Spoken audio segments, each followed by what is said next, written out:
Marc Marquez kembali membuat geger dunia MotoGP. Dominasi pebalap Spanyol ini tak terbantahkan di lintasan, tetapi justru mulai menimbulkan kegelisahan di luar sirkuit. Banyak pihak yang kini terang-terangan merasa tidak nyaman dengan keperkasaan Marquez. Ada yang menuding ia mendapat perlakuan khusus dari penyelenggara, ada pula yang menganggap gaya balap agresifnya sudah tak sehat lagi untuk atmosfer kompetisi. Lucunya, komentar-komentar miring ini datang bukan hanya dari netizen, tapi juga dari kalangan internal paddock. Sebuah pertanda bahwa dominasi Marquez tak hanya soal kecepatan, tapi juga memicu rasa iri yang sulit ditutupi. Sementara Marquez terus melaju tanpa ragu, drama lain justru terjadi di luar lintasan. Nama Maverick Vinales tiba-tiba mencuat, bukan karena performanya, tetapi karena sebuah pengakuan mengejutkan. Dalam sebuah wawancara, Vinales mengaku menyesal berat karena pernah menolak tawaran dari Ducati, tim yang kini justru berada di puncak dominasi MotoGP. Ia mengatakan bahwa keputusan untuk tetap bersama Yamaha beberapa musim lalu adalah kesalahan besar. Saya pikir saat itu Yamaha bisa memberikan saya motor kompetitif, tapi saya salah, ujar Vinales dengan nada kecewa. Penyesalan ini sontak menjadi sorotan. Banyak yang mempertanyakan bagaimana mungkin seorang pebalap sekelas Vinales bisa melewatkan peluang emas seperti itu. Ketika publik masih mencerna penyesalan Vinales, panasnya suasana semakin menjadi dengan kemunculan isu Jorge Martin. Pebalap yang sebelumnya digadang-gadang akan menjadi bintang masa depan Ducati, kini malah terlibat konflik dengan Aprilia Racing. Bahkan, CEO Dorna, Carmelo Ezpeleta, turun tangan secara langsung dengan mengeluarkan pernyataan keras. Ia menyebut bahwa jika Martin belum menyelesaikan masalah kontraknya dengan Aprilia, maka ia tidak akan diizinkan membalap di musim 2026. Pernyataan ini seperti bom waktu, mengguncang paddock dan memancing banyak komentar pedas dari penggemar.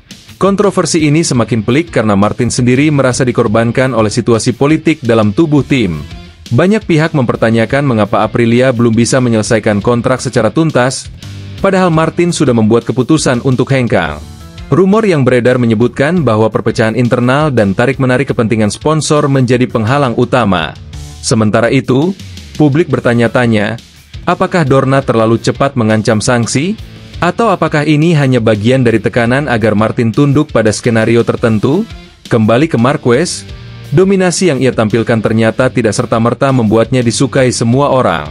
Beberapa rekan seprofesi bahkan mulai angkat bicara, menyindir bahwa dominasi semacam itu membosankan dan merusak dinamika balapan. Ada yang menyebut bahwa MotoGP sekarang seperti pentas tunggal Marquez, menghilangkan unsur kejutan yang selama ini menjadi daya tarik utama. Komentar-komentar seperti ini memperkuat asumsi bahwa ada rasa iri yang mengakar, sekaligus kegagalan banyak tim dalam membangun motor kompetitif seperti milik Ducati. Hal menarik lainnya adalah banyak netizen yang mulai membanding-bandingkan Vinales, Martin, dan Marquez. Tiga nama dengan jalan cerita berbeda, namun semuanya kini berada dalam sorotan. Vinales dengan penyesalannya, Martin dengan masalah kontraknya, dan Marquez dengan segala kontroversi soal dominasinya. Ketiganya menjadi magnet opini publik, dan membuka wacana baru soal bagaimana nasib seorang pebalap ditentukan bukan hanya oleh kecepatan, tapi juga oleh keputusan dan negosiasi di belakang layar. Fakta ini sekaligus membuka mata bahwa MotoGP bukan sekadar ajang balapan cepat, tapi juga drama panjang yang penuh strategi, ego, dan tekanan bisnis. Satu keputusan bisa mengubah segalanya. Seperti Vinales yang kini hanya bisa melihat kejayaan Ducati dari kejauhan, atau Martin yang bisa saja tersingkir jika negosiasi kontraknya buntu. Dan Marquez? Ia tetap melaju, dengan segala pujian dan cacian yang menempel di helmnya.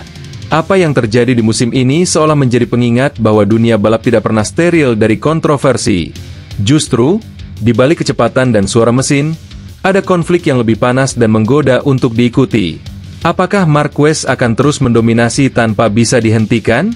Atau akankah drama kontrak dan keputusan masa lalu menghantui para rivalnya dan membuka jalan bagi kejutan baru? Satu hal yang pasti, penggemar kini bukan hanya menunggu hasil balapan tiap pekan, tetapi juga menantikan kabar terbaru dari drama di balik pit lane. Nama Marquez, Vinales, dan Martin kini menjadi bahan obrolan hangat yang membelah opini. Di antara mereka, siapa yang paling berani, siapa yang paling rugi, dan siapa yang akhirnya akan tertawa paling akhir? Silakan Anda nilai sendiri. Tapi sebelum itu, tulis pendapatmu di kolom komentar. Apakah Marquez memang terlalu dominan? Haruskah Martin dihukum? Dan benarkah Vinales pantas menyesal? Kami tunggu komentarnya.